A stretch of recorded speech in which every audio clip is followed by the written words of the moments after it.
भ्रष्टाचार की सफाई की भी बात की, सड़कों की सफाई की भी, और ये भी कहा कि 2 अक्टूबर से देश भर में गंदगी न करूंगा न करने दूंगा नारा दिया है। बहरहाल अगली खबर का रुख करते हैं, क्योंकि यहां पर भी देश को दौड़ाने की बात है गठबंधन को। कई बार गठबंधन टूटने की नौबत के बाद आखिरकार बीजेपी शिवसेना ने बीच का रास्ता निकाल लिया। छोटी सहयोगी पार्टियों का गला घोटकर शिवसेना बीजेपी ने सीट बंटवारे की डील पक्की कर दी। डील के नए फॉर्मूले पर छोटी पार्टियों की मुहर लग जाए तब पूरी तरह तय हो जाएगा कि 25 साल का गठबंधन बच गया। कई दिनों की खींचतान, सीटों को लेकर 25 साल के गठबंधन में जमकर हुआ लठबंधन, लेकिन आखिरकार डील हो ही गई। शिवसेना और बीजेपी ने हट के आगे गठबंधन को तरजीह दी और सीटों के बंटवारे पर डील पक्की कर दी। मुंबई में सुबह हुई शिवसेना और बीजेपी नेताओं की मीटिंग में तय हुआ कि न शिवसेना नुकसान सहेगी और न ही बीजेपी। सहयोगी दलों के हिस्से की सीट काटकर बीजेपी शिवसेना ने सीटों के बंटवारे की डील सील कर दी। डील के मुताबिक शिवसेना 151 सीटों पर चुनाव लड़ेगी तो बीजेपी 130 सीटों पर लड़ेगी। सहयोगी दल जिनके हिस्से 18 सीटें आनी थी, उन्हें डील के मुताबिक सिर्फ और सिर्फ 7 सीटों से समझौता करना पड़ेगा।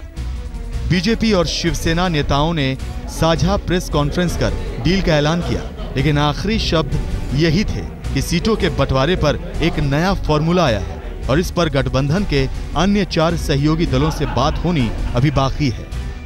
इस डील को आखिरी तभी माना जाएगा जब सहयोगी दल आरपीआई, स्वाभिमानी शेतकारी संगठन, आरएसपी, शिव संग्राम की मुहर लग जाएगी।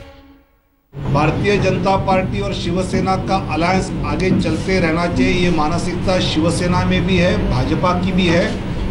आज जिस प्रपोजल को लेकर चर्चा हुई है, उस प्रपोजल की चर्चा करते समय हमारे जो साथी मित्र पक्ष और भी है, जिसमें स्वाभिमानी शेतकारी संगठन है, जिसमें आरपीआई है, जिसमें राष्ट्रीय समाज पक्ष है, जिसमें शिव संग्राम है, इन चारों के साथ आज शाम को इस नए प्रपोजल को लेकर हम साथ मिलकर चर्चा करेंगे। लेकिन बड़ा सवाल यही है कि बीजेपी शिवसेना गठबंधन की छोटी सहयोगी पार्टियां जो बड़ी आस लगाए बैठी थी, 18 सीटों का अरमान पाले थी, क्या उन्हें अब महज 7 सीटें मंजूर होंगी? आपस में 151 और 130 सीटों की डील के बाद शिवसेना बीजेपी ने छोटी पार्टियों को मनाने के लिए सारे घोड़े खोल दिए।